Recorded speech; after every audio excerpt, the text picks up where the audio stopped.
Hi and welcome back. So in the last video we started getting into a little bit of electron configuration. We did, I think not the last video but the one before, we did hydrogen and helium. In the last video we did lithium and beryllium. So let's start talking about these elements, about more elements, and maybe how to generalize how we're going to do some more complicated electron configurations. And essentially what we're going to start talking about, and actually, you know what, I'm going to get rid of all this drawing I've done.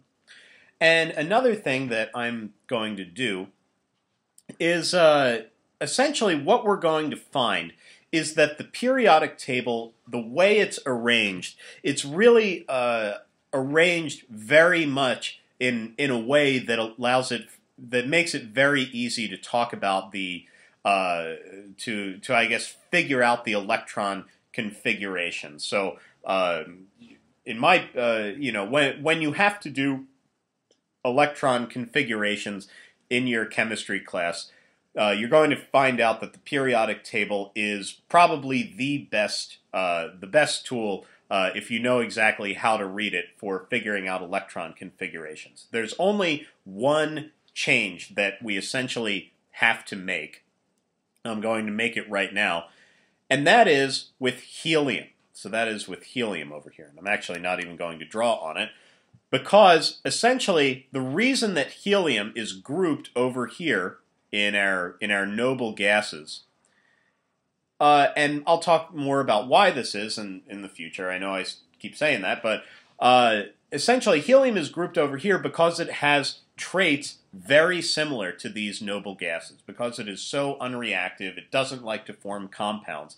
That's why it is essentially grouped over on this side of the periodic table. For electron configurations, it should actually be, and let me actually, I'm going to have to scroll down to, I think it's this layer, and I'm going to select helium,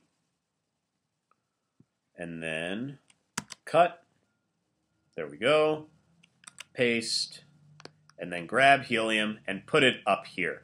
For electron configuration purposes only, really, this periodic table, or to think about the periodic table in this type of configuration, makes actually a little bit more sense, because what we're going to end up calling these different blocks that we have on the periodic table is we're going to call this the S block. And you remember from the last video, the S orbitals were essentially these spherical shaped orbitals. And essentially what we're saying when we call this whole block over here the S block, and when I talk about the S block, I'm talking about all of these elements that I've boxed in blue. So these two columns, I guess. Essentially what we're saying is that our last entry, when we figure out the in the past couple of videos, we've figured out the electron configurations for helium and hydrogen and beryllium and lithium. And essentially what it means to be in the S block is that even when we start getting into more complicated electron configurations for strontium, which is all the way down here, it's going to have, the neutral atom is going to have 38 electrons. Essentially what this means is that in this S block, our last entry that is going to, our last entry for an electron configuration is going to be an S orbital.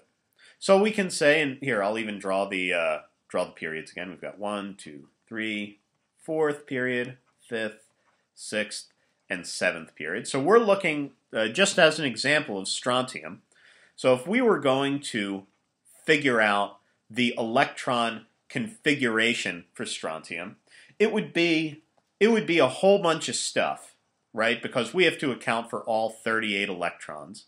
We've got to account for all of those electrons. But what would the last entries be in our electron configuration? Because we know that we're in the S block. Well, it's going to be the period that we're in. It's going to be we're in the 5th period. So it's going to be 5 We know that we're in the s block, so it's going to be an s orbital. And we know that our first atom, this is that rubidium? Yeah, this rubidium element, that would be 5s1, right? Because we're going to have our maybe I haven't necessarily explained that to you too well, but rubidium's electron configuration would be 5s1 because it's in the s block and it's going to have one less electron than strontium around it.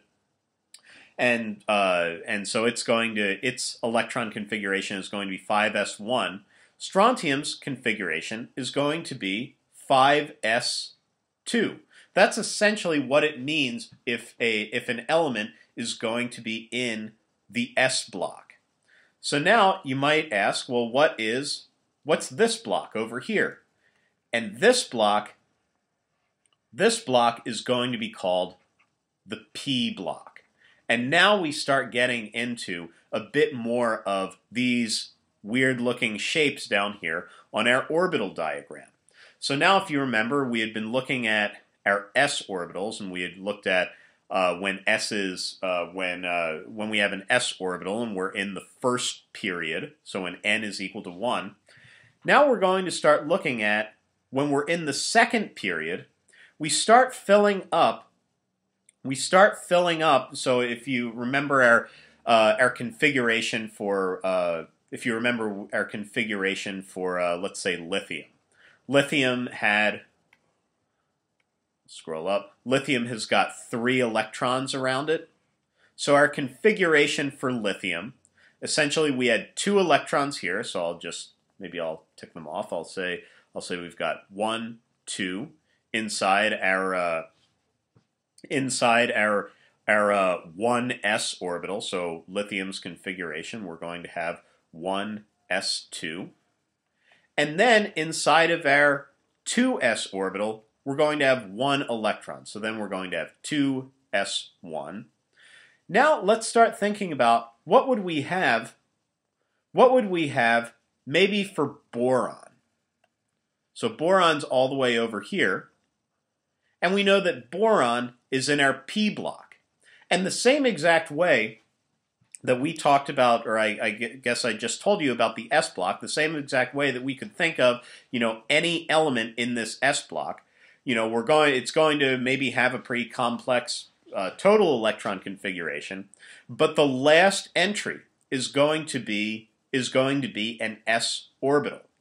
So now, if we take a look at boron, it's going to be the same configuration as beryllium, right? Because beryllium has got 4 electrons. But now we're just going to be expanding into these p orbitals. And I'll talk a little bit more about the shape of these p orbitals because they are interesting dumbbell-like shaped.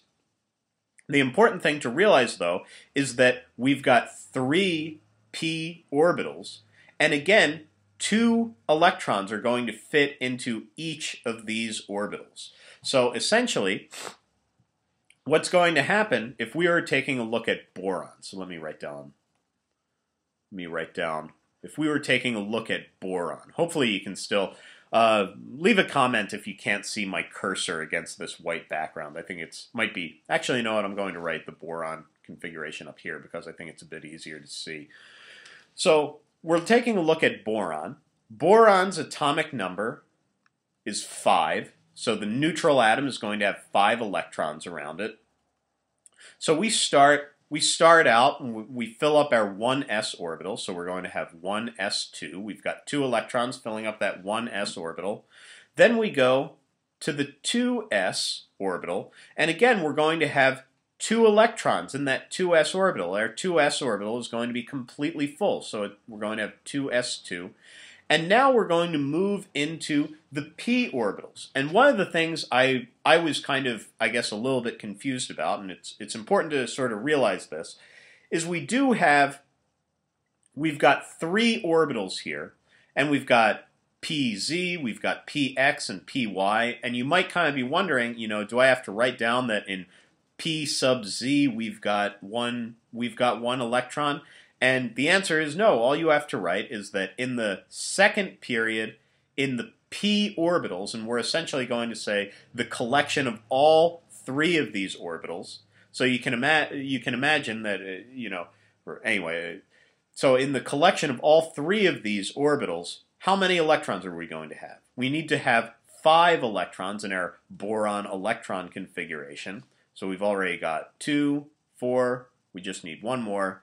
So our boron electron configuration is going to be 1s2, 2s2, and then 2p1.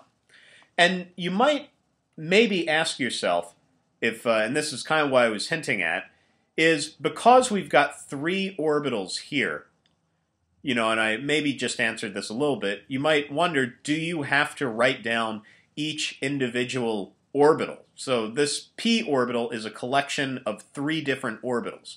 And the answer is you don't have to write down each individual one. Or, when we start doing orbital diagrams, which we'll probably, again, do more at the end of this playlist rather than right now. But when we start doing orbital diagrams, it's helpful to know that you have 3, or I guess it's integral to know that you've got 3 all the different names of the different orbitals that we have. We've got pz, px, and py. For right now, the way we're going to write these down is just as a collection of 3 different orbitals. So now you might ask yourself, well, how many electrons do you think we can fit into our p orbitals?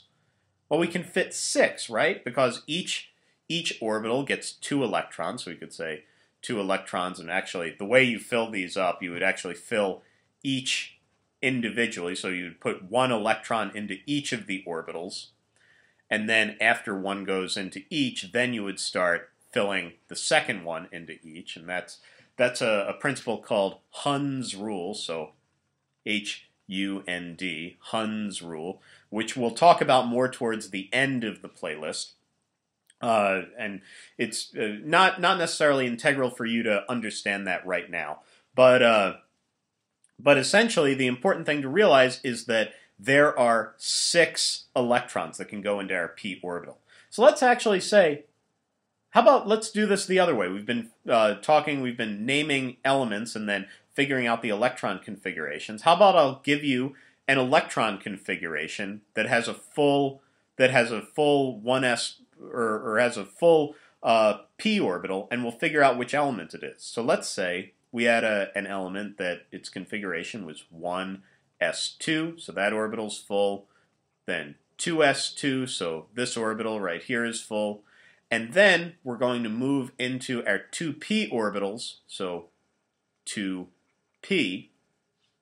And let's say that our 2p orbitals are completely full, and they're completely full when we have 6 electrons. So 6. So let's say we have this electron configuration, 1s2, 2s2, 2p6. So how many electrons is this? Well, it's going to be 2 plus 2 is 4. Then 4 plus 6 is going to be 10. So this is going to be 10 electrons. And we're looking at the neutral state of the atom. So we're going to be looking for the atom or the element that also has 10 protons. And you can see that it's neon. It's neon. It's a noble gas. So this is going to be the electron configuration for neon. And again, it makes sense because our last entry in this configuration is a p orbital, and we are in the p block of the periodic table. So anyway, I guess that is enough for this video. In the next video, I'm going to talk about this whole area, and maybe I'll do a little bit more on the p block, but I'm going to talk about this whole area of the periodic table, which is the d block. So anyway, hopefully you're finding this useful, and I'll see you in the next video.